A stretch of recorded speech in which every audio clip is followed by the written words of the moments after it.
సాధారణంగా ఎప్పుడైనా సరే ఏదైనా కార్యక్రమం ప్రారంభం చేస్తే తప్పకుండా మనందరం చెప్పవలసినటువంటి శ్లోకం ఒకటి ఉంటుంది. ఏదైనా ఒక పెద్ద కార్యాన్ని ప్రారంభం చేసే ముందు, ఆ రోజు దినచర్యని ప్రారంభం చేసే ముందు పూజా కార్యక్రమంలో మొట్టమొదటి పూజలో మొదట చెప్పవలసిన శ్లోకం సుముఖశ్చైకదంతశ్చ కపిలో గజకర్ణకః లంబోదరశ్చ వికటో విఘ్నరాజో వినాయకః ధూమకేతుర్గణాధ్యక్ష బాలచంద్రో గజాననః వక్రతుండ శూర్పకర్ణో హేరంబ స్కందపూర్వజః షోడశైతాని నామాని ఎప్పటే చూయాదపి విద్యారంభే వివాహే చ ప్రవేశే నిర్గమే తథా సంగ్రామే సర్వకార్యేషు విఘ్నస్తస్య న జాయతే. అది శ్లోకం. ఇందులో విఘ్నేశ్వరుడికి 16 నామాలు చెప్తారు. ఈ 16 నామాలు షోడశైతాని నామాని అని. ఇంట్లో ఈ 16 నామాలు చెప్పేవాడు తప్పకుండా ఉండాలి అని. ప్రతి ఇంట్లోనూ కూడా ఈ 16 నామాలు చెప్పబడాలి. చెబితే మిగిలిన వాళ్ళు వినాలి. అంటే ఈ శ్లోకాన్ని ప్రతిరోజు పైకే చదవాలి అని గుర్తు. ఇంట్లో మిగిలిన వాళ్ళు దీన్ని చదవలేరు అంటే ఇంటి యజమాని దీన్ని పైకి చెప్పాలి. చెప్తే మిగిలిన వాళ్ళు వినవలసి ఉంటుంది. కనీసం ఏమిటంటే పూజ ప్రారంభం అవుతోంది అంటే వెళ్ళి అక్కడ నిలబడడం కష్టం కాదుగా. పూజ మధ్యలో ఏదైనా అంగం అంటే మాకు తెలియదండి, ఆ సమయానికి ఏదో పనిలో ఉంటాం, ఎలా పెడతాం అనొచ్చు. పూజ ప్రారంభం చేసి ఘంటారామం చేయగానే వెళ్ళి అక్కడ నిలబడడం పెద్ద విశేషం ఏం కాదు. కాబట్టి కనీసం ప్రతిరోజు మనం ఈ 16 నామాలు చెప్పాలి. కనీసంలో కనీసం పెద్దలు చెప్తున్నప్పుడు వినాలి.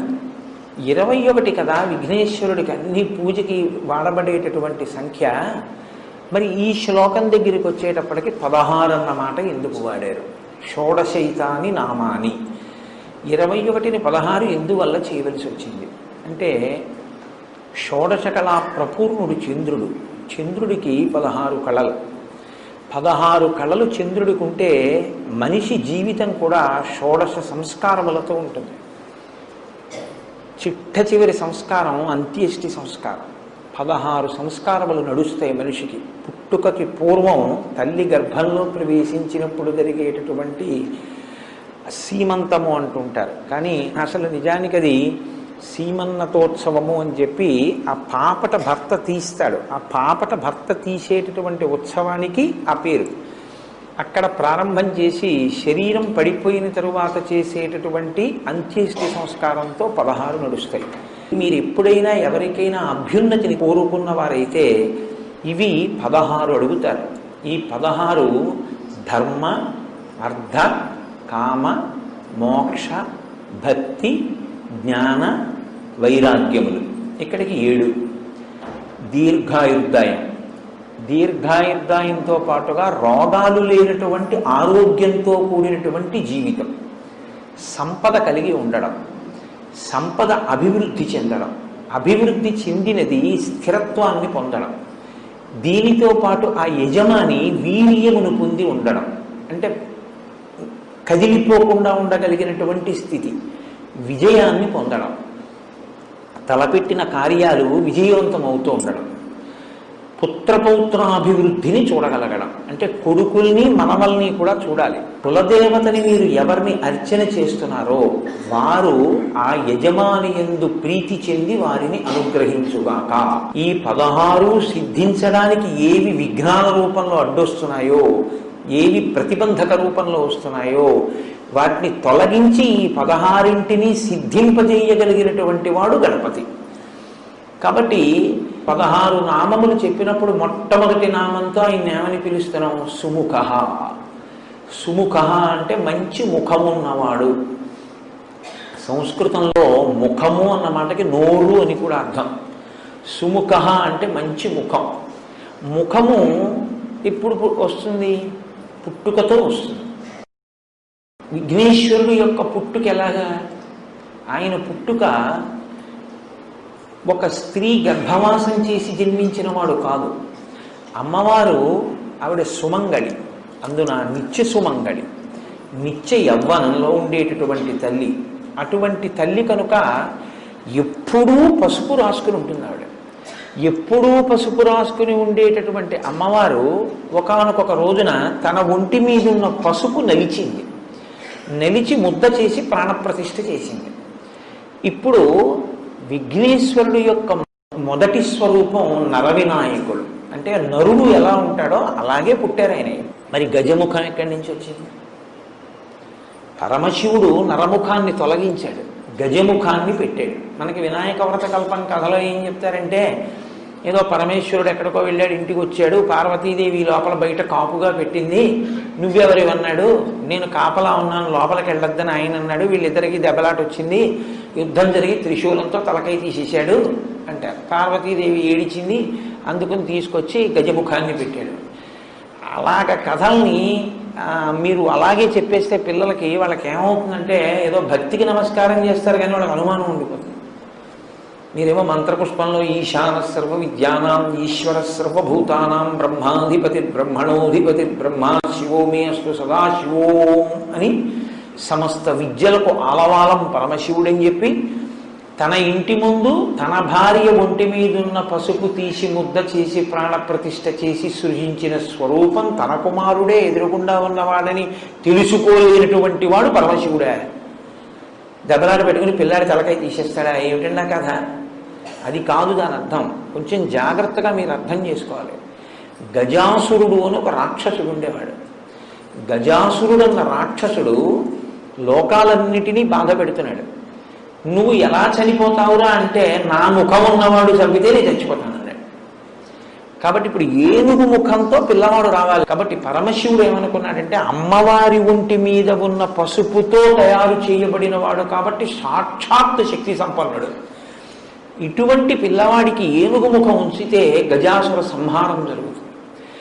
అందుకని ఆయన ఆ తలకాయని తొలగించి ఉత్తరాభిముఖంగా అమంగళకరంగా తలపెట్టుకుని నిద్రపోతున్న ఏనుగు ఎక్కడైనా ఉంటే దాని తల తెంచి తీసుకురామన్నాడు. అది కైలాస పర్వత సానువుల్లో పడుకునుంది ఒక ఏనుగలాగా. దాని తల కోసి తీసుకొచ్చారు. అప్పుడు ఆ తల ఈ పిల్లవాడికి పెట్టి ప్రాణప్రతిష్ఠ చేశారు. చేస్తే ప్రాణప్రతిష్ఠ అంటే జీవం పోశారు. ఇప్పుడు ఆ పిల్లవాడికి ఏనుగు ముఖం వచ్చింది. ఇప్పుడు ఏనుగు ముఖంతో ఉన్న పిల్లవాడు గజాసుర సంహారం చేశాడు.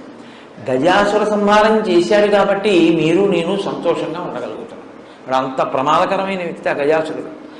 కాబట్టి సుముఖ, మంచి ముఖం ఉన్నవాడు అంటే ఏమిటి దాని అర్థం? ఆయన ఆ ముఖాన్ని లోకం కోసం ఉంచుకుని గజాసుర సంహారం చేసి మిమ్మల్ని నన్ను రక్షించినటువంటి వాడు. కాబట్టి అసలు ఆ ముఖం ఉంచుకోవడమే మన కొరకు తప్ప, లేకపోతే అసలు ఆయన ముఖం అది కాని కాదు. మనందరిలాగే ఆయన నరముఖంతో చాలా అందంగా కూర్చుని ఉండేవాడు. ఆయన ఏనుగు ముఖం పెట్టుకున్నాడు అంటే మన కోసం తన తల తీయించుకుని ఏనుగు తలకాయని పెట్టుకున్నవాడు. లోకం కోసం ఇంత గొప్ప పరిశ్రమ చేసిన వాడి ముఖం కన్నా సుముఖం ఇంకేముంటుంది? కాబట్టి సుముఖ కాదు. సుముఖ అన్న మాటకు అర్థం ఏమిటంటే, అందంగా ఉన్న ముఖం సుముఖం కాదు. ఏ ముఖము ప్రేమని కలిగి ఉంటుందో, ఏ ముఖము ప్రసన్నమై ఉంటుందో, ఏ ముఖము సంతోషముతో ఉంటుందో దానికి సుముఖమని పేరు. శుక్లాంబరధరం విష్ణుం శశివర్ణం చతుర్భుజం ప్రసన్నవదనం ధ్యాయేత్. ఆయన ప్రేమ కలిగి ఉంటాడు. మనని ప్రేమించగలిగినటువంటి రూపం, మన కోసం ఏదైనా చెయ్యగలిగినటువంటి స్థితి ప్రేమ, అది ముఖమునందు అభివ్యక్తమవుతుంది. సుముఖ, ప్రేమ కలిగినటువంటి ముఖం ఉన్నవాడు మనందరి పట్ల ప్రేమతో ఉంటాడు, సంతోషంతో ఉంటాడు. సంతోషం ఎందుకు ఉంటుంది? ఆయన పూర్ణుడు కనుక ఆయన పొందవలసింది ఏం లేదు, ఆయన అన్నీ పొంది ఉన్నవాడు. అందుకని ఆయన నిత్య సంతోషి, ఎప్పుడూ సంతోషంగా ఉంటాడు. ఎప్పుడూ సంతోషంగా ఉన్నవాడు ఏం చేస్తుంటాడు మీరు చూడండి, చాలా ఉల్లాసంగా నడుస్తుంటాడు, చాలా హాయిగా ఉంటాడు, చేతులు కాళ్ళు ఆనందంగా కలుపుతాడు. అందుకే గణపతి నృత్య గణపతిగా ఉంటారు. లేకపోతే ఆయన పెద్ద లంబోదరంతో ఉన్నవాడు ఆయన నృత్యం చేస్తే అందంగా ఉంటుందండి. మీరు నవ్వచ్చు కానీ ఆయన సంతోషిస్తారు. పిల్లలు సంతోషిస్తే ఆయనకి చాలు. ఆయన ఎందుకు నృత్యం చేస్తాడంటే ఆయన సంతోషం ఉన్నవాడు. సంతోషం ఉన్నవాడు కాబట్టి నర్తించగలడు. ఎప్పుడు ఏడిచేవాడు ఏం నర్తిస్తాడు? వాడు ఏడుస్తూ కూర్చుని ఉంటాడు, వాడికి సంతోషమే లేదు, ఇంకా భావ ప్రకటన ఎక్కడ ఉంటుంది? కాబట్టి ఆయన సంతోషం ఉన్నవాడు, ఆయన ప్రేమ కలిగినటువంటి వాడు, ఆయన ప్రసన్నంగా ఉండేవాడు. పిలిస్తే పలుకుతాడు, పిలిస్తే పలికి మీ కోరిక తీరుస్తాడు. ప్రసన్నంగా ఎప్పుడు వినడానికి సిద్ధంగా ఉంటారు. ఆయన ప్రసన్నమైనటువంటి వాడు కాబట్టి సుముఖ, మంచి ముఖం ఉన్నవాడు కాదు. సుముఖ అంటే ఇంకో అర్థం ఏమిటో తెలుసా అండి? ఏ ముఖాన్ని మీరు చూస్తే మీకు లక్ష్మీ కటాక్షం కలుగుతుందో ఆ ముఖం సుముఖం. లక్ష్మీ కటాక్షం అంటే ఏమిటి? సంకల్ప సిద్ధి. మీరు అనుకున్నది జరగడం, మీకు జరిగినది మీరు అనుభవించడానికి లక్ష్మీ కటాక్షం అని పేరు. చాలా జాగ్రత్తగా పట్టుకోవాలి మీరు. అది మీకు ఉండడం, మీరు అనుకున్నది జరగడం లక్ష్మీ కటాక్షం కాదు. మీరు అనుకున్నది జరిగి దాన్ని మీరు అనుభవించగలిగితేనే లక్ష్మీ కటాక్షం. అంటే ఉన్నదాన్ని అనుభవించగలగడం. ఇంట్లో పదార్థం ఉంది, తను తినగలగాలి, ఆరోగ్యం ఉండాలి కదా. అందుకే కదా 16లో ఆరోగ్యం వచ్చింది. అప్పుడు అది లక్ష్మీ కటాక్షం కింద మారుతుంది. ఈ లక్ష్మీ కటాక్షాన్ని ఇంట్లో కృప చెయ్యగలిగినటువంటి రూపం మీరు ఇలా చూస్తే చాలు. మీకు ఇవ్వగలిగినటువంటి రూపం వినాయక స్వరూపం. ఎందుకో తెలుసా అండి?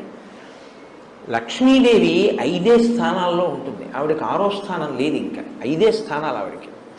అందులో మొట్టమొదటి స్థానం ఏనుగు యొక్క కుంభస్థలం. మీరు లేవగానే ఒకసారి వినాయకుడి యొక్క ముఖాన్ని చూశారనుకోండి, ఇలా ఆయన ముఖాన్ని చూసినంత మాత్రం చేత మీకు లక్ష్మీ కటాక్షం కలుగుతుంది. ప్రతిరోజు వినాయకుడి ముఖం చూస్తే చాలు. ఎవరి ముఖం చూస్తే మీకు కలిసి వస్తుందో అది కాకపోతే సుముఖం ఇంకెవరిది సుముఖం అవుతుంది? ఇవాళ లేచి ఎవరి మొహం చూశానో అంటారు. కాబట్టి అలా చూడగలిగిన ముఖమేదో అది సుముఖం. కాబట్టి సుముఖ కాదు ఇంకో అర్థం. ఒక్క వినాయకుడికి ఒక గమ్మత్తైనటువంటి అనుబంధం ఒకటి ఉంది లోకంలో. అందుకే వినాయకుడి మీద పెద్దలు ఎప్పుడైనా ప్రార్థన చేస్తే ఈ శ్లోకం చెప్తూ ఉంటారు. శ్రీకాంతో మాతులో యస్య జననీ సర్వమంగళ జనక శంకరో దేవ తం వందే కుంజరాననం అని చెప్తారు. ఇది చాలా గమ్మత్తైన శ్లోకం నిజంగా. ఎందుకంటే ఎప్పుడైనా నమస్కారం చేస్తే ఆయన తల్లి సంబంధం చెప్తారు, తండ్రి సంబంధం చెప్తారు. ఒక్క వినాయకుడికి మాత్రం మేనమామ గారితో మొదలెడతారు. శ్రీకాంతో మాతులో యస్య, మాతులో అంటే మేనమామ. నీ మేనమామ శ్రీకాంతుడు. శ్రీకాంతుడు అంటే శ్రీ అంటే లక్ష్మీదేవి యొక్క భర్త, నీకు మేనమామ. కాబట్టి ఇప్పుడు వినాయకుడికి మేనమామ అంటే వినాయకుడి యొక్క తల్లి పార్వతి, పార్వతి యొక్క సోదరుడు విష్ణువు. ఎక్కడుంది అలాగా? భాగవతంలో కృష్ణ పరమాత్మ ఇక్కడ వసుదేవుడికి జన్మించినప్పుడే అక్కడ యశోదానందులకు ఆవిడ యోగమాయగా జన్మించింది. ఆవిడేమో దేవకీ వసుదేవుల దగ్గరికి వచ్చింది, ఈయనేమో నంద యశోదల దగ్గరికి వెళ్ళాడు. అక్కడ పుట్టిన ఆవిడ ఇక్కడికి వచ్చింది, ఇక్కడ పుట్టిన ఆయన అక్కడికి వెళ్ళాడు. ఇద్దరికీ ఒక్కరే తల్లిదండ్రులు నంద యశోదలు. కాబట్టి వాళ్ళిద్దరూ అన్నా చెల్లెళ్ళు. భాగవతంలో ఏమి తత్వంలో వాళ్ళిద్దరూ అన్నా చెల్లెళ్ళు. అందుకే మిగిలిన పేర్లు భార్యాభర్తృ సంబంధం చెప్తాయి. రుద్ర రుద్రాణి అంటే రుద్రుడు రుద్రాణి భార్యాభర్తలు, శివ శివాని భార్యాభర్తలు, భవ భవాని భార్యాభర్తలు, నారాయణ నారాయణి భార్యాభర్తలు గారు అన్నా చెల్లెళ్ళు. నారాయణ నారాయణి అన్నా చెల్లెళ్ళు అయితే ఇప్పుడు వైష్ణవం శైవం బంధుత్వం వచ్చింది. ఈ బంధుత్వంలో వినాయకుడికి మేనమామ విష్ణుమూర్తి. నీ మేనమామ విష్ణుమూర్తి, మేనమామల ముద్దు మేలైన ముద్దు. కాబట్టి ఇప్పుడు వినాయకుడికి నమస్కారం పెడితే విష్ణుమూర్తి ప్రీతి చెందుతాడు. ఎందుకంటే మా మేనల నుండి పూజ చేస్తున్నాడు వీడిని. అత్తయ్యో లక్ష్మీదేవి. శ్లోకం దేంతో మొదలైంది? మంగళప్రదమైన శ్రీకారంతో మొదలైంది. శ్రీకాంతో మాతులో యస్య. విష్ణువు అనుగ్రహం కావాలంటే వినాయకుడికి నమస్కారం పెట్టాలి. జనని సర్వమంగళ. ఆ తల్లి ఎవరు? ఆవిడ సర్వమంగళ, అన్ని మంగళములే చేస్తుంది ఆవిడ. అసలు ఆవిడే మంగళసూత్ర రూపంలో ఉంటుంది. అందుకే సర్వమంగళారాధన చేస్తే కానీ మంగళసూత్రం కట్టరుగా. కాబట్టి ఆవిడ లోకములన్నిటిలోనూ కూడా మంగళములకు మంగళం ఆ తల్లే, సర్వమంగళస్వరూపం. నీ తల్లో సర్వమంగళ, నీ తండ్రో జనక శంకరో శంకరోతీతి శంకర. శుభములను చేయువాడెవరో ఆయన శంకరుడు. శుభములను చేసేటటువంటి శంకరుడు నీకు తండ్రి. తం వందే కుంజరాననం. ఓ ఏదో ముఖం ఉన్నవాడా నీకు నమస్కారం. నీ ముఖం చూస్తే ఏమైంది? నమస్కారం పెడితే లక్ష్మీ కటాక్షం వచ్చింది. ఇప్పుడు ఆయనతో అనుబంధాలు ఉన్న వాళ్ళందరూ ఏం చేస్తున్నారు? మేలే చేస్తున్నారు. శ్రీకాంతో లక్ష్మీ భర్త సర్వమంగళ, మంగళసూత్రాన్ని కాపాడుతుంది, ఎప్పుడు మంగళాలు ఇస్తుంది. శంకరో, ఆయన ఎప్పుడు శంకరోతి, ఆయన శుభాలు చేస్తుంటాడు. నువ్వు అసలు చూస్తే శోభిస్తావు. కుజరానన, కాబట్టి ఇప్పుడు సుముఖ, నీకన్నా మంచి ముఖం ఉన్నవాడు ఎవరయా? కాబట్టి సుముఖ. సుముఖ అంటే ఎప్పుడూ మాట్లాడకూడదు, అదే పనిగా మాట్లాడుతూ ఉండడం తప్పు.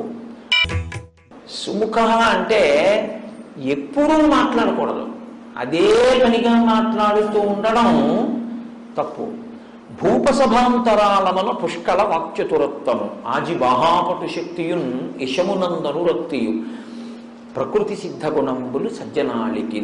ఆయన్ని మామూలుగా మీరు ఎప్పుడన్నా చూస్తే ఏమిటండి ఆయన ఏంటంటే ఆయనకేం తెలుస్తుందండి అలా ఉన్నాడు అనుకుంటారా? ఆయన సభలోకి వచ్చి కూర్చున్నాడు అనుకోండి, శారద నాలుక మీద నర్తిస్తుంది. లోకంలో ప్రతి ప్రాణికి కూడా నోరు పైకుంటుంది, కళ్ళు పైకుంటాయి, కంటిని రెప్పలు మూస్తాయి, నోటిని పళ్ళని పెదవులు మూస్తాయి. కంటిని రెప్పలు మూసిన చూపులో రెప్పకి పాత్ర లేదు. నోటిని పెదవులు మూసిన పెదవులకి భాషలోనూ మాటలోనూ భాగం ఉంది. మీరు గమనించండి, రెప్ప చూడదు, పెదవి మాట్లాడుతుంది. కొన్ని మాటలు పెదవుల మీదే వస్తాయి. మా మా ఉందనుకోండి, పెదవులు కలపకుండా మా అనండి. కాబట్టి పెదవికి మాట యందు పాత్ర ఉంది. నోరు సమస్త ప్రాణులకు బయటికే ఉంటుంది, కప్పబడి ఉండదు.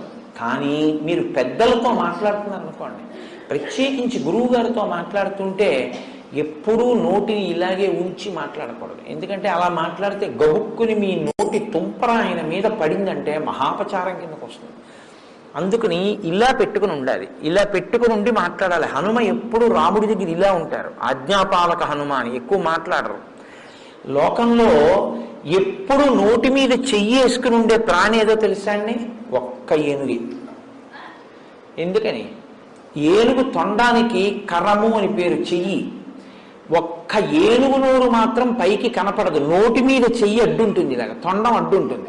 అంటే నోటికి చెయ్యి అడ్డు పెట్టుకుని అత్యంత వినయంతో మాట్లాడవలసిన చోట మాట్లాడతాడు, ఎప్పుడు నోటికి చెయ్యి అడ్డు పెట్టుకుని మౌనంగా ఉంటాడు. ఆయన కన్నా అంత గొప్ప ముఖంతో ఉండి, అంత విద్వాంసుడిగా, అంత మంచి ప్రవర్తన కలిగిన ముఖంతో ఉన్నవాడు లోకంలో ఇంకెవరున్నారు?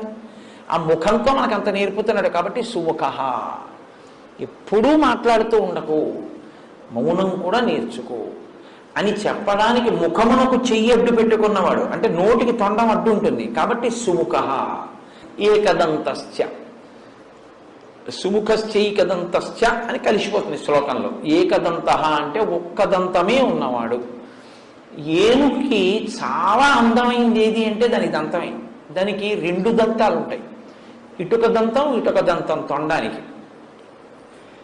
కానీ విఘ్నేశ్వరుడికి కుడి చేతి వైపు దంతం ఉండదు. ఎందుకు ఉండదు అంటే ఆయనే విరిచేశాడు. ఎందుకు విరిచేశారు అంటే మహాభారత రచన చెయ్యవలసి వచ్చింది. వ్యాసుల వారు నేను వేగంగా శ్లోకాలు చెప్పేటప్పుడు రాయగలిగినటువంటి సమర్థుడెవరు అని అడిగారు. విఘ్నేశ్వరుడు రాస్తాడన్నారు. మరి ఆయన నేను మధ్యలో ఆపను, నేను చెప్తుంటే రాసేయాలన్నారు. ప్రపంచంలో ఏ కలం పట్టుకున్నా ఎప్పుడో అప్పుడు ఏదో ఇబ్బంది వస్తుంది. అందుకని ఆయన అటువంటి కలం కావాలి అంటే లోకంలో ఇంకొకటి లేదు అని చెప్పి తన దంతాన్ని విరిచి ఆ దంతంతో మహాభారత రచన చేశారు. అంటే అత్యంత అందం ఏనుగుకి దంతమే. అందుకే ఏనుగు దంతాలు అంటారు. ఏనుగు దంతం అంత అందం ఏనుగుకి. తన శరీరానికి అంత అందం ఇచ్చేదాన్ని లోకోపకారం కొరకు త్యాగం చేశాడు ఆయన. మహాభారత రచన పంచమ వేదం కనుక ఇది లోకానికి అందితే కొన్ని కోట్ల మంది జీవితాలు తరిస్తాయి. దానికోసం నాకు ఒక దంతం లేక నేను వికారంగా ఉన్నా పర్వాలేదని ఒక దంతం విరిచేశాడు. ఎవరు సమాజ ప్రయోజనము కొరకు తనకి ఈశ్వరుడిచ్చినటువంటి విభూతిని నైవేద్యంగా పెట్టేస్తాడో వాడు చాలా గొప్ప వ్యక్తి. గొప్పతనం దానివల్ల వస్తుంది తప్ప కేవలం రెండు దంతాలు ఉంచుకుని అందం కాదు. ఒక దంతాన్ని విరిచి మహాభారత రచన చేసిన మహానుభావుడు కాబట్టి రెండు దంతాలు లేకుండా ఒక దంతమే ఉన్నా మహానుభావా నువ్వు ఇంత త్యాగం చేశావు అని ఏకదంతశ్చ ఒక దంతం ఉండి మమ్మల్ని ఉద్ధరించిన వాడా, పంచమ వేద రచన యందు సాయపడిన వాడా? లేదు. ఇంకో అర్థం ఏంటో తెలుసా అండి? గజముఖాసుర సంహారం చేసినప్పుడు ఎన్ని అస్త్రములను ప్రయోగించినా ఆయన మరణించలేదు. అప్పుడు తన దంతాన్ని విరిచి అభిమంత్రించి విడిచిపెట్టారు వినాయకుడు. దానికి పడిపోయాడు. కాబట్టి తన దంతంతో గజముఖాసురుణ్ణి వధించిన వాడు కనుక ఏకదంతశ్చ సుముఖశ్చైకదంతశ్చ కపిలో. కపిలో అంటే ఎర్రటి వర్ణం ఉన్నవాడు అని బాహ్యార్థం. కేవలం ఎర్రటి వర్ణం ఉన్నవాడు అంటే బాగా ఎరుపు కాదు. ఎరుపు అంటే మీరు ఏదో రక్తం ఎలా ఉంటుందో మరీ ముద్ద కట్టినటువంటి ఒక ఎర్ర మందారం ఎలా ఉంటుందో అటువంటి ఎరుపు చెప్పకూడదు. నలుపు జీరతో కూడిన ఎరుపు చెప్పాలి. అంటే దాన్ని కొంచెం మీకు అర్థమయ్యేటట్టుగా అనాలంటే డల్ రెడ్ అనొచ్చు. బాగా ప్రకాశవంతంగా ఉన్న ఎరుపు కాదు, తిలకం కుంకం అటువంటిది కాదు. కొంచెం తక్కువ స్థాయిలో ప్రకాశించేటటువంటి ఎరుపు. ఇప్పుడు ఈ ఎరుపు ఎక్కడది అని అడిగారు వినాయకుడికి. ఎందుకంటే ఎప్పుడు ఆయన్ని చెప్పినా ఆయన తెల్లగా ఉన్నాడని చెప్తాం. శుక్లాంబరధరం విష్ణుం శశివర్ణం చతుర్భుజం అని, చంద్రుళ్ళ తెల్లగా ఉంటాడు అని. మరి కపిలో ఎర్రటి రంగున్నవాడు అని ఎక్కడి నుంచి వచ్చింది ఆయనకి అంటే, ఆయన ఒక మహారణ్యంలో గజముఖాసుర సంహారం చేసినప్పుడు ఆ గజముఖుడితో పోరాడి ఆయన్ని సంహరించినప్పుడు నరసింహస్వామి వారు హిరణ్యకశిపుడి యొక్క రక్తంతో ఎలా తడిశారో అలా ఆయన కూడా నెత్తుటితో తడిశారు. ఆ నెత్తుటితో తడిసినప్పుడు తెలుపు మీద వచ్చి పడ్డ ఎరుపు వల్ల ఏర్పడినటువంటి మందమైన ఎరుపు రంగుతో ప్రకాశించినటువంటి స్వరూపం కపిలః. లోకం కోసం అటువంటి కాంతి పొందినవాడు కాదు. ఆ కపిల రూపం లోకానికో ధర్మాన్ని నేర్పింది. ఏమిటో తెలుసా అండి? ఈశ్వరుడికి కర్మయందు దోషం ఏమి ఉండదు. ఆయన లోకం కోసం ఒక కర్మ చేస్తాడు తప్ప పాంచభౌతిక శరీరంతో వచ్చి కర్మ అనుభవించడానికి వచ్చి పుణ్యపాపములు అనేటటువంటి కట్టుబాటుకి లొంగి చేసేవాడు కాదు. అయినా ఆయన తండ్రి గారిలాగే మర్యాదస్తుడు, పరమశివుడిలాగా. గజముఖాసుర సంహారం చేసిన తరువాత ఆయనకి బ్రహ్మహత్యా పాతకం వచ్చింది అన్నాడు. నిజంగా వస్తుందా? ఏం రాదు. కానీ లోకంలో ఒక బ్రాహ్మణ స్వరూపంతో ఉన్నవాడు రాక్షసుడైనా బ్రహ్మరాక్షసుడైనా ఆయన్ని చంపడం వల్ల తనకి దోషం వచ్చింది కాబట్టి తొలగించుకోవడానికి రావణ సంహారం చేసిన తర్వాత రామచంద్రమూర్తి రామేశ్వరంలో శివలింగ ప్రతిష్ఠ చేసినట్టు ఈయన కూడా ఒకానొక చోట గజముఖీశ్వరుడు అని పేరు కలిగినటువంటి శివలింగ ప్రతిష్ఠ చేశారు. అలా శివలింగ ప్రతిష్ఠ చేసి లోకానికి ఒక ధర్మాన్ని నేర్పారు. మహాపాతకం నశించాలి అంటే శివలింగ ప్రతిష్ఠ చేయడం వినా లోకంలో ఇంకో మార్గం లేదు అని నేర్పినటువంటి వాడు కపిల స్వరూపంతో. కాబట్టి సుముఖశ్చైకదంతశ్చ కపిలో గజకర్ణకః. గజకర్ణకః అంటే ఏనుగు యొక్క చెవులు. అదేమిటండి? ఏనుగు ముఖం ఉన్నవాడికి ఏనుగు చెవులు, కాకపోతే ఏనుగు ముఖం ఉన్నవాడికి పిల్లి చెవులు ఎందుకు ఉంటాయి? అలా ఎందుకు చెప్పడం అంటే, మీరు కొంచెం జాగ్రత్తగా గమనిస్తే లోకంలో మీరు ఏ దేవతా స్వరూపం దగ్గరికి వెళ్ళి చూడండి, వాళ్ళ చెవులు మీకు కనపడవు. ఎందుకు కనపడవో తెలుసా? మొసలి పిల్లల్లో ఉంటాయి. అందుకే మకర కుండలాలు అంటారు వాటిని. ఇలా మొసలి పిల్ల ఎలా ఉంటుందో అలా ఇంతంత ఆభరణాలు ఇలా పెట్టేసుకుంటారు. మీరు ఏ దేవతా స్వరూపం దగ్గరికి వెళ్ళండి, ఇక్కడ పెట్టుకోవు దేవతా స్వరూపాలు. ఈ చెవులు ఇలా కప్పేస్తాయి. కప్పేస్తే మీరు చూడండి, మీరు వచ్చి ఏదో మాట్లాడుతున్నారు అనుకోండి, నేను ఇలా పెట్టుకుని ఉన్నాను అనుకోండి. పెట్టుకుని ఉంటే మీరు ఏమంటారు? వింటున్నాడో వింటలేదో, ఏమిటో అలా ఉన్నాడు, మరి చెవులోకి వెళ్ళిందో లేదో నేను చెప్పింది. ఏ దేవతా స్వరూపం దగ్గరికి వెళ్ళినా మీకు అనుమానం ఉంటుంది. ఒక్క వినాయకుడి దగ్గర ఉండదు. ఎందుకో తెలుసా? కప్పబడని చెవులు ఉన్నవాడు ఆయన ఒక్కడే. ఏనుగు ముఖమున్నవాడివే కాదు, ఏనుగు చెవులున్నవాడివి. ఎందుకో తెలుసా? మేము ఏదన్నా చెప్తే వినపడుతోంది అనడానికి నువ్వు ఒక్కడివే బాగా మాకు నమ్మకస్తుడివి. ఎందుకంటే చెవులు కప్పవు, చక్కగా కదులుతుంటాయి కూడా. అందుకని ఎప్పుడు వింటూ ఉంటావు మేము చెప్పేటటువంటివి. కాబట్టి గజకర్ణకః, అటువంటి చెవులున్నవాడా నీకు నమస్కారం. లంబోదరశ్చ, లంబోదరుడు అంటే చాలా పెద్ద కడుపున్నవాడు కాదు, వ్రేలాడుతున్న కడుపున్నవాడు. వ్రేలాడుతున్న కడుపు ఉండడం అంటే ఇలా అర్ధవృత్తాకారంగా ఇలా పెరిగినటువంటి కడుపు. ఇప్పుడు మీరు ఇలా మీకు వృత్తాకారం కనపడుతోంది అంటే దానికి ఇటు కూడా వృత్తాకారం ఉంది అనుకుంటే అదొక పూర్ణాకారంతో ఉందన్నమాట. నిండు సున్న ఎలా ఉంటుందో అలా ఉంటుంది. ఇప్పుడు ఈ లంబోదరం ఎందుకుందో తెలుసా అండి ఆయనకి? లంబోదరాన్ని కానీ మీరు చూస్తే ఆయన మీకు ఏం గుర్తొస్తుందంటే ఆయనకి మోదకము అని ఉంటుంది. మోదకము అంటే లోపల పూర్ణం పెట్టి వండుతారే దాన్ని మోదకం అంటారు. లేకపోతే ఉండ్రాళ్ళంటే గుండ్రంగా ఉంటాయి, లోపల కొబ్బరితో చేసినటువంటి మధుర పదార్థాన్ని కూడా ఉంచి చేస్తూ ఉంటారు బూరెలాగా. అవి ఆ మోదకాలు ఆయనకి ప్రీతి అంటారు. ఆయనకి ప్రీతి అన్నప్పుడు మీరు ఒక విషయం గుర్తుపెట్టుకోండి, లోకంలో సాధారణంగా మీరు ఇంట పచనం చేసినవి దేవతలు తీసుకోరు. ఇడ్లీ నైవేద్యం, సమోసా నైవేద్యాలు ఉండవు లోకంలో. సత్వగుణ భరితమైనటువంటి పదార్థాలే నివేదన ఉంటాయి. మీరు ఏదో పాయసం చేసి నైవేద్యం పెట్టారనుకోండి, వాళ్ళు తిన్నారని మీరు ఊహ చేస్తారు, మీ భావన చేత వాళ్ళు తృప్తి పొందుతారు. వాళ్ళు కూడా దృష్టి ప్రసారం చేస్తారు.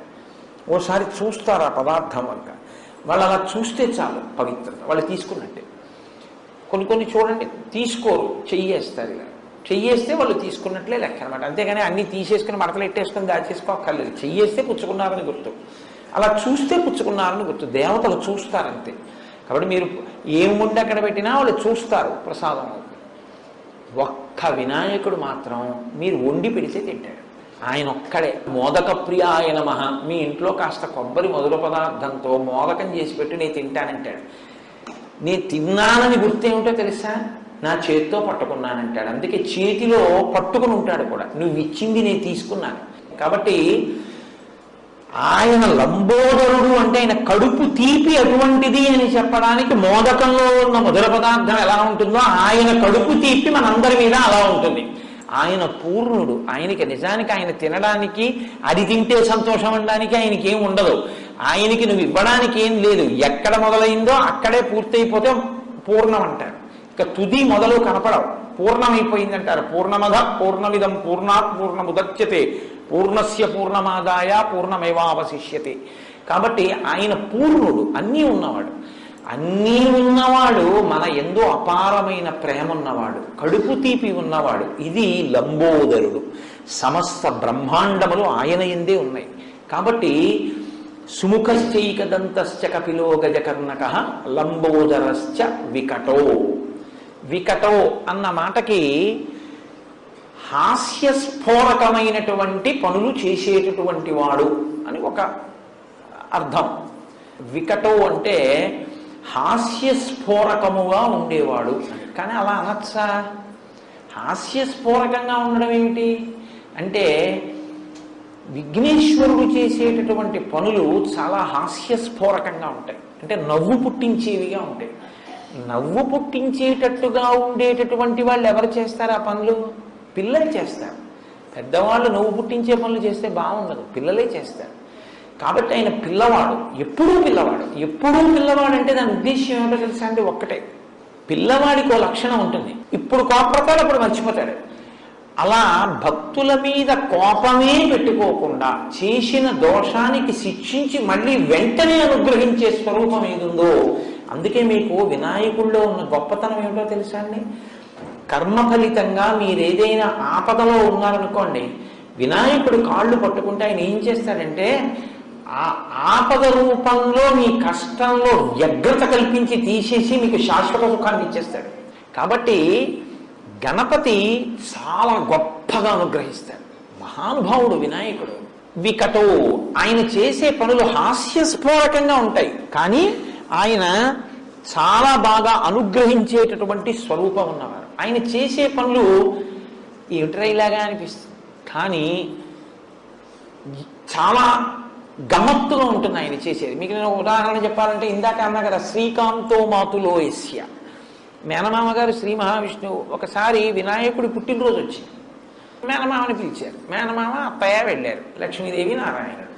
ఏవో బహుమానాలు పట్టుకెళ్ళాడు మేనల్లుడికని. అన్నీ అక్కడ పెట్టి, ఒరే నాన్న నీకు తెచ్చాను రా అని చూపిస్తుంటే, ఇవన్నీ ఇస్తుండడంలో సుదర్శన చక్రాన్ని పక్కనెట్టుకున్నాడు ఆయన. ఆ పిల్లాడికి ఈ చక్రం నచ్చింది, గుడుక్కుని నోట్లో పడేసుకున్నాడు. ఏముందండి ఆ తొండంతో తీసి ఇలా పెట్టి మింగేశాడు. అయ్యి బాబాయ్ నా చక్రం ఏదన్నాడు, మింగేశాను మాయ అన్నాడు. అయ్యి బాబాయ్ మింగేస్తే ఎలాగరా, మరి ఎలాగరా, ఇచ్చేయరా ఇచ్చేయరా ఇచ్చేయరా అంటే ఇస్తాడా? ఆ లంబోదరంలో పడేసుకుని పరిగెడుతున్నాడు అటు ఇటును. అప్పుడు శ్రీ మహావిష్ణువు ఆలోచించారు, ఎలా వీడి కడుపులోంచి తేవడం, వీడికి ఏదైనా హాస్యస్ఫోరకంగా ఉంటే సంతోషిస్తాడు ఆయన. అదో విచిత్రం. మిగిలిన ఈ దేవుళ్ళ దగ్గర మీరు డిసిప్లిన్డ్గా కూర్చోవాలి, ఆయన దగ్గర సంతోషమైన పనులు చేస్తే సంతోషిస్తాడు ఆయన. వీడికి నవ్వు పుట్టిద్దామని గుంజీలు తీశారు. గుంజీలు అన్నవి మొదట తీసిన వారు విష్ణుమూర్తి. తీస్తే వినాయకుడు చూసి, మామయ్య మామయ్య అదేమిటి ఇలా పట్టుకుని అలా ఊగుతున్నామని పెద్ద నవ్వు నవ్వాడు. పిల్లవాడికి పలక మారి లోపల నుంచి సుదర్శన చక్రం బయటపడ్డాడు. అమ్మయ్య చాలరా బాబు అని కడుపుకు తీసుకున్నారు. అందుకే ఇప్పటికీ ఆయన అనుగ్రహానికి ఏం చేస్తారంటే వెళ్ళి గుంజీలు తీస్తారు ఆయన దగ్గర. ఎక్కడి నుంచి వచ్చింది అంటే శాస్త్రంలో అక్కడి నుంచి వచ్చింది. హాస్యస్ఫోరకంగా ఉండి అనుగ్రహిస్తారు మహానుభావుడు. విఘ్నరాజు, వినాయకుడు అని రెండు పేర్లు. మీరు బాగా జ్ఞాపకం పెట్టుకోవాలి ఈ విషయాన్ని. ఒకే దేవాలయ ప్రాంగణంలో ఇద్దరు వినాయకులు ఉన్నారనుకోండి, ఉంటే ఒకరు విఘ్నరాజు, ఒకరు వినాయకుడు. మీరు రాజద్వారంలోంచి లోపలికి రాగానే కనపడేవాడు విఘ్నరాజు, ఇంకా లోపలికిడితే కనపడేవాడు వినాయకుడు. ఒకే దేవాలయ ప్రాంగణంలో ఇద్దరు వినాయకులు ఉన్నారనుకోండి, ఉంటే ఒకరు విఘ్నరాజు, ఒకరు వినాయకుడు. మీరు రాజద్వారంలోంచి లోపలికి రాగానే కనపడేవాడు విఘ్నరాజు, ఇంకా లోపలికిడితే కనపడేవాడు వినాయకుడు. విఘ్నరాజు, వినాయకుడు సమాన స్థాయిలో పూజలు అందుకుంటారు ఎప్పుడు. ఎందుకో తెలుసా అండి? ఒకరు విఘ్నాన్ని కల్పిస్తారు, ఒకరు విఘ్నాన్ని తీసేస్తారు. విఘ్నాన్ని కల్పిస్తే విఘ్నరాజు, విఘ్నాన్ని తీసేస్తే వినాయకుడు. అదేమిటంటే కల్పించడం ఎందుకండి అని మీకు అనుమానం రావచ్చు. విఘ్నాన్ని ఎందుకు కల్పిస్తారో తెలుసా అండి? మిమ్మల్ని ఏదైనా మీరు చేసినటువంటి గత జన్మలలోని పాపకర్మ మహోగ్రమైన రూపంతో తరువుకొచ్చి మీకు ఏదైనా చాలా ఉగ్రమైన ఫలితాన్ని ఇవ్వబోతుంటే చిన్న ప్రతిబంధకంగా అడ్డొచ్చి తీసేస్తాడు. వినాయక అంటే అర్థం ఏమిటో తెలుసా అండి? దాని వ్యతిరేకార్థంలో వి అన్న అక్షరం సంస్కృతంలో సమర్థిస్తుంది, వ్యతిరేకిస్తుంది కూడా. విచిత్రము అన్నాను అనుకోండి, విశేషమైన చిత్రము అని. విధవ అన్నాను అనుకోండి, భర్త లేనిది అని. వ్యతిరేకార్థం ఇస్తుంది, సమర్థిస్తూ అర్థం ఇస్తుంది. వినాయకుడు అంటే తన మీద నాయకుడు లేనివాడు అని, తానే నాయకుడు. సుముఖశ్చైకదంతస్య కపిలో గజకర్ణక లంబోదరశ్చ వికటో విఘ్నరాజో వినాయక. ధూమకేతు, ఆయనకి ధూమకేతు అని ఒక నామం. ధూమకేతు అంటే తోక చుక్క అని అర్థం. తోక చుక్క దర్శనీయం కాదుగా. అయితే ధూమం అంటే పొగ, కేతు అంటే పతాకం, పొగ పతాకముగా కలిగిన వాడు అని. ఆ పేరు ఎక్కడొచ్చింది వినాయకుడికి అంటే, ఒకానొకప్పుడు ధూమాసురుడు అని ఒక రాక్షసుడు ఉండేవాడు. ఆయన ఏమిటంటే విషపు వాయువుల్ని అందరి మీదకి పంపి చంపుతూ ఉండేవాడు. ఆయనకు అదో శక్తి. ఆయన గురించి ఎందుకంటే ఇప్పుడు మనం పాయిజనస్ గ్యాసులు విడిచిపెట్టుకోవట్లేదు కాబట్టి ఆయన అలా చంపుతూ ఉండేవాడు. ఒకానొకప్పుడు ఆయనకి జ్యోతిష్కులు ఒక మాట చెప్పారు, నిన్ను చంపేవాడు పక్క రాజ్యపు రాజుగారి భార్య కడుపున పుడుతున్నాడు. ఈయన రాక్షసుల్ని పంపించాడు ఆ రాణిగారిని చంపేమని. ఈయన గూఢచార అక్కడికి వెళ్ళేటప్పటికి పాపం ఆ రాజు రాణి ఏకశయ్యాగతులై ఉన్నారు. వాళ్ళని చూస్తే జాలేసింది ఆయనకి. చాలా అమాయకంగా ఉంది ఆవిడ, గర్భిణి. అయ్యో ఈవిడ్ని చంపేయడం ఏమిటని ఆ తల్పాన్ని తల్పంగా తీసుకెళ్లి అరణ్యం మధ్యలో వదిలిపెట్టేశాడు. ఇది రాక్షసుడికి తెలిసింది. ఈలోగా వాళ్ళు తెల్లవారు లేచేపటికి అడవిలో ఉన్నారు ఆ రాజదంపతులు. వాళ్ళు వెంటనే వినాయకుడిని ప్రార్థన చేశారు, ఈశ్వరా నువ్వు కాపాడి మమ్మల్ని కృప చేయని. వెంటనే ఆవిడ కడుపులోంచి పిల్లవాడి రూపంలో విఘ్నేశ్వరుడు వచ్చి ఆవిడ తొడ మీద కూర్చున్నాడు. ఈ రాక్షసుడు ధూమాసురుడు వాళ్ళిద్దరినీ చంపుదామని చంపలేదు గూఢచారం తెలుసుకుని అడవి మధ్యలోకి వెళ్ళాడు. వెళ్ళి ఆ విషపు గాలిని తన అస్త్రంగా ప్రయోగించాడు. వినాయకుడు అలాగే కూర్చుని అదంతా తను పుచ్చేసుకున్నాడు. పుచ్చేసుకుని మళ్ళీ కొత్తగా అస్త్రం ఎందుకు ప్రయోగించడం అని ఈ పుచ్చుకున్న విషపు గాలిని తిరిగి ఆయన మీదకి ప్రయోగించాడు. ఆయన తిరిగి ప్రయోగిస్తే ఆ రాక్షసుడు మరణించాడు. కాబట్టి ధూమమును కేతముగా అంటే తన యొక్క జెండాగా కలిగి ధూమాసురుణ్ణి చంపినవాడు కాబట్టి ధూమకేతు. కాబట్టి సుముఖస్థైకదంతశ్చ కపిలో గజకర్ణక లంబోదరశ్చ వికటో విఘ్నరాజో వినాయక ధూమకేతుర్గణాధ్యక్ష. గణాధ్యక్ష అంటే గణము అంటే ఒక సంఘము అని. ఏదో జంతు గణము అన్నాను అనుకోండి, జంతువులన్నీ అందులోకి వస్తాయి. మనుష్య గణము అన్నాను అనుకోండి, మనుష్యులందరూ అందులోకి వస్తారు. దేవతాగణములు అన్నాను అనుకోండి, దేవతలందరూ అందులోకి వస్తారు. ఆయా సమూహములు అని. ఆయన గణపతి అంటే గణములకు పతి. ఎన్ని గణములు ఎన్ని సమూహములు ఈ లోకంలో ఉన్నాయో అన్నిటికీ పతి అంటే పొందబడవలసిన వాడు అని. పతి అంటే ఆయనని పొందుతుంది స్త్రీ, దాంతో పరిపూర్ణత్వాన్ని సాధించుకుంటుంది పతిని పొంది. కాబట్టి ఆయన వలన పూర్ణత్వాన్ని పొందుతుంది, బిడ్డల్ని పొంది. మనమందరం ఆ పతి మనకి గతి, ఆయన్ని మనం పొందుతాం. గణములన్నిటికీ లోకంలో ఉన్న సమస్త భూతముల చేత పొందబడవలసిన వాడు ఆయనే, కాబట్టి ఆయన గణపతి. కాబట్టి విఘ్నరాజో వినాయక ధూమకేతుర్ గణాధ్యక్ష ఫాలచంద్రో. ఫాలచంద్రు అంటే పరమశివుడు ఎలా తన కిరీటం మీద ఆ శిరస్సు మీద చంద్రమౌళి అంటారు, తదియనాటి చంద్రబింబం ఎలా ఉంటుందో అటువంటి చంద్రరేఖని ధరిస్తాడో, ఈయన కూడా చంద్రరేఖని ధరించేటటువంటి స్వరూపం ఉన్నవాడు. వినాయకుడే ఒకానొకప్పుడు చంద్రుణ్ణి ఆయన్ని చూసి నవ్వాడని, నిన్ను చూసిన వాళ్ళందరూ అపనిందల పాలవుతారంటే చూసిన వాళ్ళందరూ తిడుతుంటే చంద్రుడు సముద్రంలో పడిపోయాడు, మళ్ళీ క్షీరసాగర మండలంలో పైకి వచ్చాడు. అప్పుడే చతుర్దశి మహాత్యం ఇచ్చాడు ఆయన. చతుర్దశి నాడు ఎవరైనా వినాయకుడిని పూజిస్తే విశేష ఫలితాలు వస్తాయి. పైగా ఆయన్ని కానీ మీరు విఘ్నేశ్వరుణ్ణి చూసి ఆయనకి ఏం అక్కర్లేదు, అందరూ పనికి మాలిందని ఏమంటారో ఒక గరికె పోగు, ఒక గరికె తీసుకొచ్చి ఆయనకి ఇచ్చారనుకోండి, మీకు ఆయన ఏమి ఇస్తాడో తెలుసా అండి? అష్టైశ్వర్యాలు ఇస్తాడు. కాబట్టి పాలచంద్రో గజానన, ఏనుగు యొక్క ముఖం ఉన్నవాడు. మళ్ళీ ఇది ఏమండి మీరు ఇందాక చెప్పినట్టు సుముఖ అన్న దాంట్లోకి వస్తోంది, సుముఖలోకి ఏనుగు ముఖాన్ని అన్వయం చేసి చెప్పాను మీకు. కానీ ఇప్పుడు ప్రత్యేకంగా ఏనుగునే చెప్తున్నారు. ఏనుగునే ఎందుకు చెప్తారో తెలుసా అండి? ఏనుగు తలకి ఒక బుద్ధి ఉంది. ఏమిటి ఆ బుద్ధి అంటే, మీకు ప్రపంచంలో ఒక పెద్ద క్రేన్ ఉందనుకోండి, ఆ క్రేన్ని ఈ పెద్ద ఇనప స్తంభాన్ని ఎత్తు అన్నారనుకోండి, ఎత్తేస్తుంది. ఓ గుండు సూదిని కిందేసి ఓ క్రేను ఈ గుండు సూది తీయి అన్నారనుకోండి, అది తీయలేదు, దానికి సాధ్యం కాదు. గుండు సూదిని శ్రావణం అని ఉంటుంది, కంసాలి వారి దగ్గర ఉంటుంది, వాళ్ళు ఇలా పట్టుకుని ఎత్తుతారు. అదేమి కంటికి ఇలా తీసి ఇలా పెట్టుకుని వాచీలు బాగు చేసేవాళ్ళు చిన్న శ్రావణం పెట్టి కనపడని కూడా చిన్న చిన్నవి శ్రావణంతో తీసేస్తుంటారు. ఇలాగ ఆ శ్రావణంతో మీరు కింద ఉన్న చిన్న సూదిని తీయచ్చు, ఒక పెద్ద ఇనప స్తంభాన్ని ఎత్తండి, ఎత్తలేరు.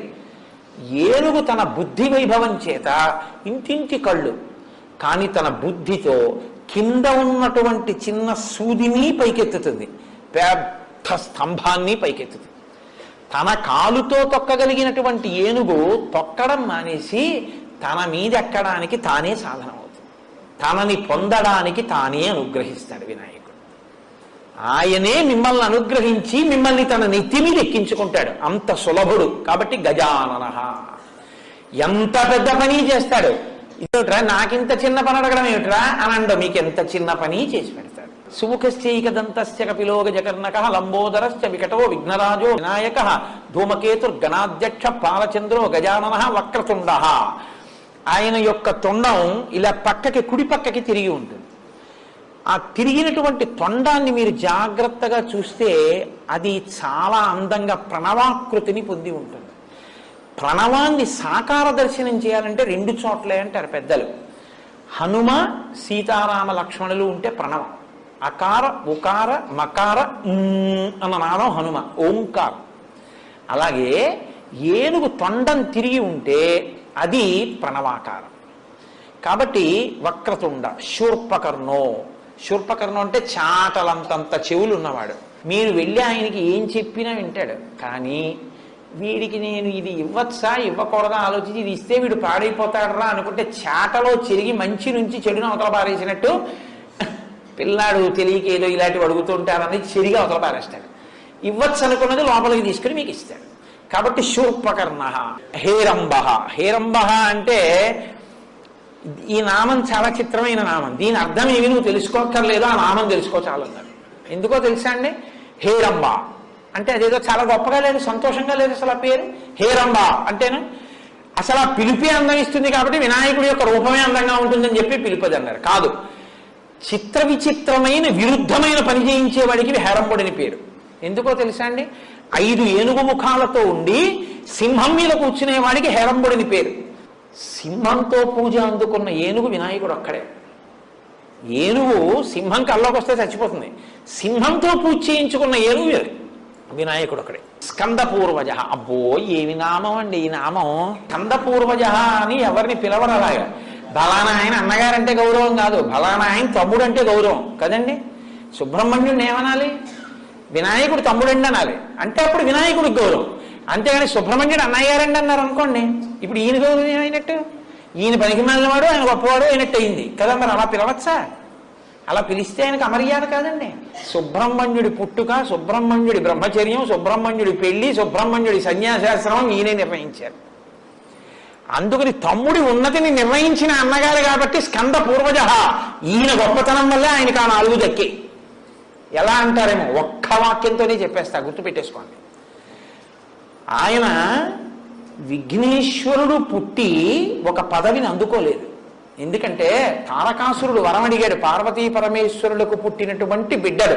పార్వతీ పరమేశ్వరుల యొక్క సంయోగం లేకుండా, స్త్రీ పురుష సంయోగం లేకుండా పుట్టినటువంటి పార్వతీ పరమేశ్వరుడి యొక్క పుత్రుల చేత నేను వధింపబడతాను. వినాయకుడు ఉన్నాడుగా అప్పటికి, మరి ఈయనకి చేయొచ్చుగా పట్టాభిషేకం. కానీ ఈయన ఏం చేశారో తెలుసా అండి? అప్పుడప్పుడు మళ్ళీ ఇదే విభూతి, ఇదే తేజస్సు అమ్మా నాన్నల కలయిక ఎందుకు కూడా వచ్చారు. ఎందుకు వచ్చారో తెలుసా? తాను అలా వస్తే తర్వాత పుట్టేవాడికి సైన్యాధ్యక్షం పదవి వస్తుందని వదిలేశారు తమ్ముడికి. తమ్ముడికి పుడుతూనే సైన్యాధ్యక్ష పదవి ఇప్పించడానికి తాను మాత్రం అమ్మా నాన్న కలయికలో పుట్టినట్టు వచ్చారు. అదేమిటండి, ఇందాక మీరే కదా పార్వతీదేవి పసుపుకు పుట్టాడన్నారు, మళ్ళీ ఇప్పుడు కలయికకు పుట్టాడంటున్నారు. మీరు చెప్పేది మీరే ఖండిస్తున్నారు కదా. మీరు లలితా సహస్రనామ స్తోత్రం చూడండి. కామేశ్వర ముఖాలోక కల్పిత శ్రీ గణేశ్వర. ఆ భండాసురుడు విఘ్నయంత్రం వేశాడు. అమ్మవారు ప్రీతితో పరమశివుడి వంక చూసింది. ఇద్దరి చూపులు అనురాగంతో కలుసుకున్నాయి. వినాయకుడు పుట్టాడంటే చూపులో ఏదో ఒకటి ఇద్దరి కలయిక ఉందా లేదా? ఇద్దరి కలయికతో పుట్టాడు కాబట్టి సైన్యాధ్యక్ష పదవి తీసుకుని తారకాసుర సంహారం చేయడానికి పనికిరాడు. అలా తనకి తాను చేసుకుని తమ్ముడికి పదవి ఉంచడం కోసమని తన పదవి పుట్టుకోకుండా వదిలేశాడు. ఇప్పుడు ఆయన పుట్టాడు. పుట్టగానే ఆయనకు ఆ పదవి ఇప్పించేశాడు, సైన్యాధ్యక్ష పదవి అయిపోయింది. కాబట్టి ఇప్పుడు స్కందుడికి సైన్యాధ్యక్ష పదవి వచ్చింది అంటే విఘ్నేశ్వరుడి వల్లే వచ్చింది. తమ్ముడు వల్లిని పెళ్లి చేసుకుందాం అనుకున్నాడు. వల్లి విష్ణుమూర్తి యొక్క కూతురే, కానీ ఆవిడ ఒక గిరిజన నాయకుడు, అంటే ఒక కోయవాడి కూతురుగా అడవిలో తిరుగుతోంది. ఆవిడ యందు మనసపడ్డాడు సుబ్రహ్మణ్యేశ్వర స్వామి. ఈయన ఎంత అడవికి వెళ్ళినా రోజు ఆవిడ ఈయన వంక చూసేది కాదు. ఓ రోజు ఆవిడ అడవికి వచ్చి ఏదో తేనో ఏదో సంగ్రహించుకుని వెళుతుంటే వెనక సుబ్రహ్మణ్యుడు బయలుదేరాడు, మహా అందగాడు. కానీ ఆవిడ ఈయన వంక చూడలేదు. అన్నయ్య ఏంటన్నయ్య నా ప్రారంభం, ఎంత అందరూ నా వెంట పడతారు, నేను వెంట పడినా ఈ పిల్ల నన్ను చూడటం లేదన్నయ్య అన్నాడు. నీకెందుకు అబ్బాయి, నీ పెళ్లి నేను చేస్తానని ఆయన పెద్ద ఏలుగు రూపంలో వచ్చి ఆవిడ్ని తరిమాడు. ఆ వల్లి భయపడిపోయి పరిగెత్తుకుంటూ వెళ్ళి రక్షించని సుబ్రహ్మణ్యుడిని కౌగిలించుకుంది. అన్నయ్యగా అంతర్ధానం అయిపోయాడు, వల్లి కళ్యాణం అయిపోయింది. అందుకే తమ్ముడికి పెళ్లి చేసిన వాడు ఆయనే. పెళ్లి చేసింది వినాయకుడే, రాజ్యం ఇప్పించింది వినాయకుడే. పుట్టుక అలా ఉండేటట్టు, తాను ఇద్దరితో కలిస్తే పుట్టినట్టు, కలవకుండా పుట్టినట్టు సుబ్రహ్మణ్యుడికి అధికారం ఇచ్చినవాడు ఆయనే. జ్ఞానఫలం ఇస్తానరా, ఎవరు భూప్రదక్షిణం చేస్తే వాళ్ళకి ఇస్తానన్నాడు పరమశివుడు. ఆయన నెమలివాహనం ఎక్కి వెళ్ళిపోయాడు. ఈయన పార్వతీ పరమేశ్వరుడికి ప్రదక్షిణం చేసి నించున్నాడు. ఆయన అన్నీ తిరిగి వచ్చాడు. ఊరై తల్లిదండ్రులకు ప్రదక్షిణం చేస్తే భూప్రదక్షిణం చేసినట్టే మీ అన్నయ్య మరి ప్రదక్షిణం చేసేశాడు, వాడికి ఇచ్చేస్తున్నానని జ్ఞానఫలం వినాయకుడికి ఇచ్చేశాడు. నెమలి వాహనం ఉంటే మాత్రం ఇంత తిరిగి వచ్చిన అన్నయ్యకి వెళ్ళిపోయింది, జ్ఞానఫలం ఎందుకు వచ్చింది ఇదంతా అని వైరాగ్యం వచ్చి సన్యసించి దండాయుధపాణి అని చేతిలో దండం పట్టుకుని శంకరాచార్యుల వారిలాగా ఓ కాషాయం కట్టుకుని గోచి పెట్టుకుని ఆయన వెళ్ళి ఓ క్షేత్రంలో నించున్నాడు. తమ్ముడికి సన్యాసం వైరాగ్యం వచ్చేట్టు కూడా చేసినవాడు గణపతి. అందుకని స్కంద పూర్వజ, స్కందుడి గొప్పదనాన్ని అన్నగారే నిర్ణయించాడు అన్ని విధాల. కాబట్టి స్కంద పూర్వజ అంటేట సుబ్రహ్మణ్యుడు కూడా సంతోషిస్తాట, పార్వతీ పరమేశ్వరుడు సంతోషిస్తారట. కాబట్టి నీకు 16 అభ్యున్నతులు కలగడానికి 16 నామాలు చెప్పాను. ఇవి ఎప్పుడు చెప్తావు? ప్రవేశే నిర్గమే తథా, విద్యారంభే వివాహేశ. విద్యారంభం అంటే చదువుకోవడం మొదలుపెట్టినప్పుడు అని కాదు దాని అర్థం. బ్రహ్మచర్యాశ్రమమునందు ప్రారంభంలో, అంటే ఉపనయనం చేసినప్పుడు మొట్టమొదట ఈ శ్లోకం నేర్పాలి. బ్రహ్మచర్యము అంటే వేద విద్యాభ్యాసం, గురువు గారి దగ్గరికి పంపడానికి కదండి ఉపనయనం చేస్తారు. అందుకని బ్రహ్మచర్యాశ్రమమునందు మొదట ఈ శ్లోకం నేర్చుకోవాలి. వివాహేచ, గృహస్థాశ్రమంలో పెడుతూ ఇది నేర్చుకోవాలి. ప్రవేశే నిర్గమే తథా, ప్రవేశము నిర్గమము అంటే లోపలికెళ్ళి బయటికి వచ్చుట, కదలిక. అన్ని కదలికల యొక్క అనుగ్రహంగా చిట్ట చివరికి చేరవలసింది చేరిపోవాలంటే ఆయన్ని స్మరించి తీరాలి.